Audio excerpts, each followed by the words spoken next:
Hello viewers, notebook IAS के daily current spotlight programme में अभी की खबर है, विक्टोरिया झील की जैव विविधता को खतरा।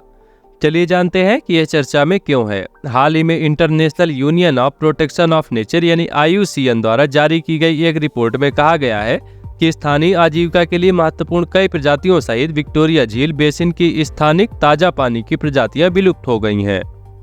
रिपोर्ट से संबंधित प्रमुख बिंदु: पूर्वी अफ्रीका को घेरने वाला लेक विक्टोरिया बेसिन यानी LVB विशेष रूप से भारी बारिश, तूफान और बाढ़ के प्रति संवेदनशील है, जिससे क्षेत्र में रहने वाले समुदायों के अस्तित्व और पानी तक पहुंच को खतरा है। IUCN की एक रिपोर्ट में बताया गया है कि लोकप्रिय मछली प्रजातियों, केकड़ों, मोलुस्क और श्रिम्पों, जो कि अधिकतर पूर्वी अफ्रीकी क्षेत्र में भोजन के मुख्य स्रोत हैं, इन्हें अत्यधिक शोषण, औद्योगिक प्रदूषण और आक्रामक प्रजातियों जैसे कारणों से सबसे बड़ा खतरा है। इस चरम जलवायु घटनाओं का बड़ी मानव आबादी और क्षेत्र की अद्वितीय जैव विविधता दोनों पर महत्वपूर्ण प्रभाव पड़ता है। जान लेते हैं विक्टोरिया झील के बारे में। यह अफ्रीका की सबसे बड़ी झील है जो केन्या, तंजानिया और युगांडा में विस्तृत है, जबकि इसका प्रसार क्षेत्र बुरुंडी और रवांडा के कुछ हिस्सों तक विस्तृत है। विषुवत रेखा इस झील से होकर गुजरती है, अतः विश्व की सबसे बड़ी उष्णकटिबंधीय झील भी है।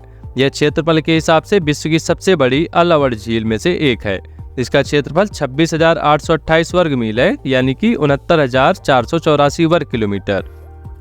आपको बता दें कि विक्टोरिया झील मीठे पानी की दुनिया की दूसरी सबसे बड़ी झील है। इसके उत्तर में युगांडा, उत्तर पूर्व में केन्या तथा दक्षिण पश्चिम में रवांडा स्थित है। चलिए जान लेते हैं अंतर्राष्ट्रीय प्रकृति संरक्षण संघ यानी IUCN के बारे में। IUCN एक अंतर्राष्ट्रीय संगठन है जो प्रकृति के संरक्षण तथा प्राकृतिक संसाधनों के धारणीय उपयोग को सुनिश्चित करने की दिशा में कार्य करती है। इसकी स्थापना वर्ष 1948 में की गई थी। इसका मुख्यालय ग्लैंड, स्विट्जरलैंड में स्थित है। IUCN द्वारा जारी की जाने वाली लाल सूची दुनिया की सबसे व्यापक सूची है, जिसमें पौधों और जानवरों की प्रजातियों की वैश्विक संरक्षण की स्थिति को दर्शाया जाता है। IUCN द्वारा प्रजातियों के विलुप्त होने के जोखिम का मूल्यांकन करने के लिए कुछ विशेष मापदंडों का उपयोग किया जाता है। ये मापदंड दुनिया की अधिकांश प्रजातियों के लिए प्रासंगिक है।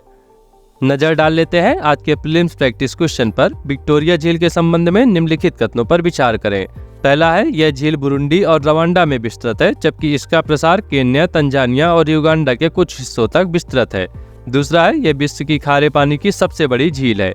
आपको बताना है उपयुक्त कथनों में से कौन सा है से कथन सही है अथवा है। केवल एक, केवल दो, एक व दो दोनों, अथवा इनमें से कोई नहीं। इस प्रश्न का जवाब हमसे कमेंट बॉक्स में जरूर साझा करें। मिलते हैं आपसे नए एपिसोड में।